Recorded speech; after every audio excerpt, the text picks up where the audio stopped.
We're joined now by Choctaw's nose guard Jeremy Horton, one of the many seniors on this football team. And Jeremy, thanks so much for taking time to join us here on our pregame show.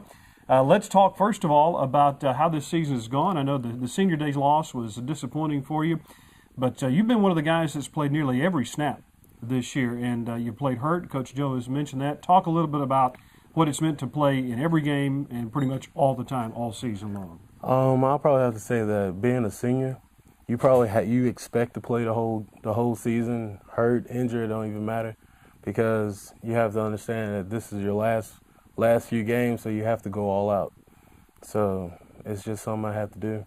Well, against Texas Lutheran this past weekend, I thought the defense played well. They gave up a few big plays, of course, lots of field goals, and I think that's kind of been true all season long, is that a few big plays have hurt the Choctaw defense when it counted the most. Yeah, that's true, but at the same time, we as a whole, we were able to bring it together, keep our composure, and not let the big plays overwhelm us and just break us down. So, yeah, they had a few big plays here and there, but we still pulled together and played as a unit. Talk about playing for Coach Chad Walker. It's your second defensive coordinator here in a couple of years here at MC. What do you like about playing with him? Coach Walker brings a lot of experience to the table, a lot of knowledge coaching in the NFL and LSU.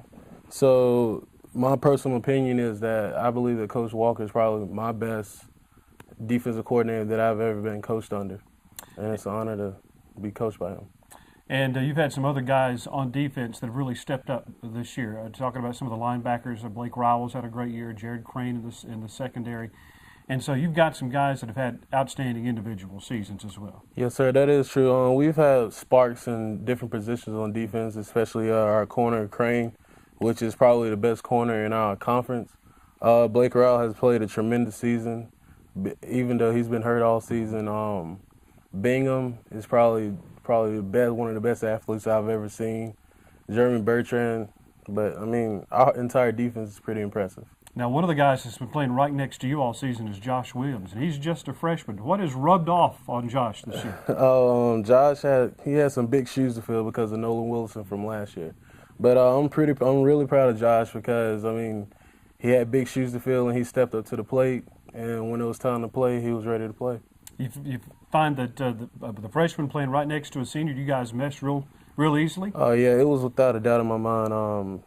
At the beginning of camp, since the course branched and practiced for a few days, it was me and two freshmen. So we had no choice but to gel together and just come together and play as a unit. Well, you've got McMurray this Saturday, and we all know what they can do, especially on offense. And I think one of the keys to the game is going to be how well the defensive front is going to be able to pressure that quarterback. Have you all talked about that at all? Yes, sir. That's been the main key point this week, just pressure. Since they're dominantly passing offense. So, speed rush and power rush is what we usually have to bring to the table. You know, a lot of times the statistics for the D-line really don't show up, but it's the statistics for the linebackers who wind up getting the sacks or getting the tackles for the loss. And I know that you probably look at what the linebackers are doing statistically, and that's part of your success as well. Yes, sir. At the beginning of the season, Coach, he sat us down and told us that the defense is built for the linebackers and the secondary to flow out. We're supposed to mesh up the middle and bring flow to the outside so the linebackers can make the tackle. So we understand our responsibilities, and it's no selfishness on our defense. All right, so you're set to graduate from Mississippi College soon. Do you have any plans for what may be next after MC? Yeah, I plan on graduating next December and hopefully go to Mississippi State for my grad school. Now, I hear that you don't get a lot of sleep. Is that true? It depends on what time of the week it is. Lots of studying going on. Yeah, now it is, since it's close to finals. Absolutely. Well, Jeremy, we appreciate you taking your time, and we wish you good luck this Saturday. Yes, sir. That's Jeremy Horton, Choctaw's senior defensive tackle.